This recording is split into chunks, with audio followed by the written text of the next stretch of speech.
want to perform at our best, we need a certain amount of confidence, which is why today we're going to go over 5 tips by performance psychologist Dr. Zinser on how to build confidence. So the first one would be that we should build our confidence by proving to ourselves that we are skilled at that certain thing. And if we are in a situation that we haven't got any proof yet, simply because we're just starting out, then we need to first build proof, first practice, to be able to feel confident later on. At the very beginning, we need to be a little self-delusional about our ability to actually learn that skill, and over a while then, when we build the proof, then our confidence should be based on the proof and the practice we've put in. So basically what he's saying here is self-efficacy. Self-efficacy is basically when we repeat a behaviour because we feel confident, because we know that we have done so in the past,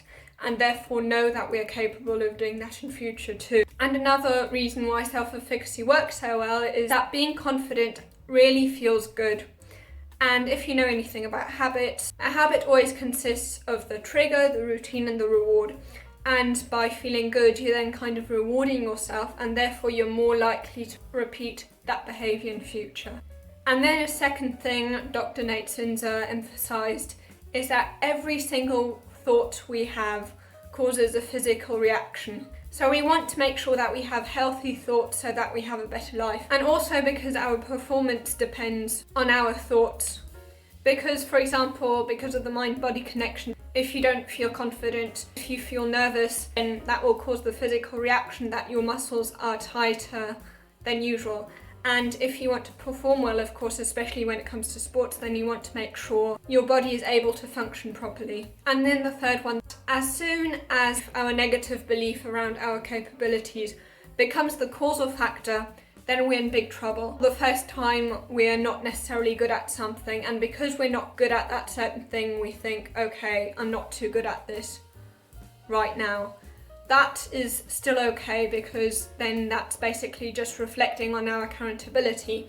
But what then usually happens, especially with people with fixed mindsets, is that because they think they are no good, they won't make an effort to improve themselves anymore because they think it's going to stay that way, that they've either got talent or not, and that they can't improve.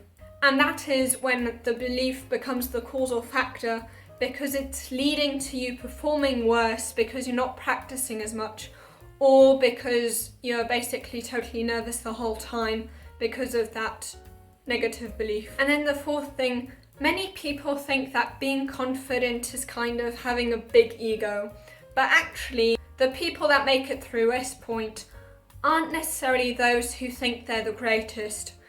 It's usually the kind of people that are still confident but a little more cautious and a little more realistic about their abilities. You could actually also argue that they're more confident than those who go around saying how great they are, because they don't need to impress anyone. They don't need the external validation because they feel confident in who they are themselves and they don't have to show off. So basically, feeling that you need to show off would be ego, and feeling okay with yourself. Also, if you're kind of quiet and not necessarily the one who goes around bragging about how great they are, that can be confident. And then the fifth tip, and I personally think this is the best of all these tips so far, Dr. Zinser emphasised that when we're in the preparation phase, we don't want to feel extremely confident. We want to be realistic about how much we're capable of right now, and we want to actually, instead of seeing what we are good at right now, we actually want to concentrate on what we're not too good at yet in the preparation phase, because that's the phase in which we still can change something about our current abilities. So first you need to kind of be a realist or also a pessimist to get yourself to do the hard work to work on your weaknesses. You need to think of also what could go wrong and how you're going to deal with those situations beforehand in the preparation phase, which is why, for example, Tim Ferriss talks about fear setting, basically writing down all your fears, writing down how you're going to repair the damage in case that happens, but also the WHOOP method. Basically, a big part of the WHOOP method is writing down the obstacles that may arise and then plan around those obstacles, what you're going to do in each situation. However, when it comes to the test phase, when there's a match or when you're writing an exam, this is the time in which you don't want to be realistic about your current abilities, where you want to ignore your weaknesses because you can't do anything about the weaknesses anymore because the preparation phase is over. Now is the time to be optimistic and to have self-belief.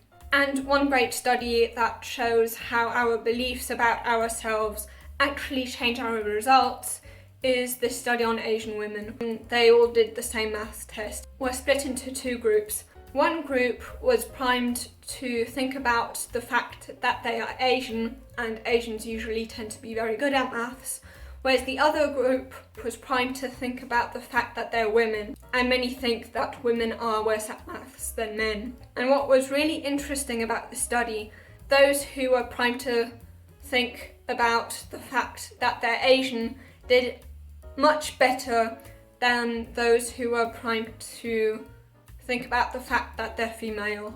And this makes a lot of sense, because if you think about it, deliberate practice, as Erickson found, deliberate practice is the practice that works the best. And deliberate practice is all about focusing on your weaknesses, whereas flow, and this is the state you want to be in when you're actually in the test phase, it's a state of hypofrontality, which basically means that your prefrontal cortex is shut down. And our prefrontal cortex is the inner critic. So that's why you want to make sure that you are optimistic and that you don't think about all your weaknesses when you're in the test phase. Now, if you want to know more tips around how to build confidence, you can watch this video here.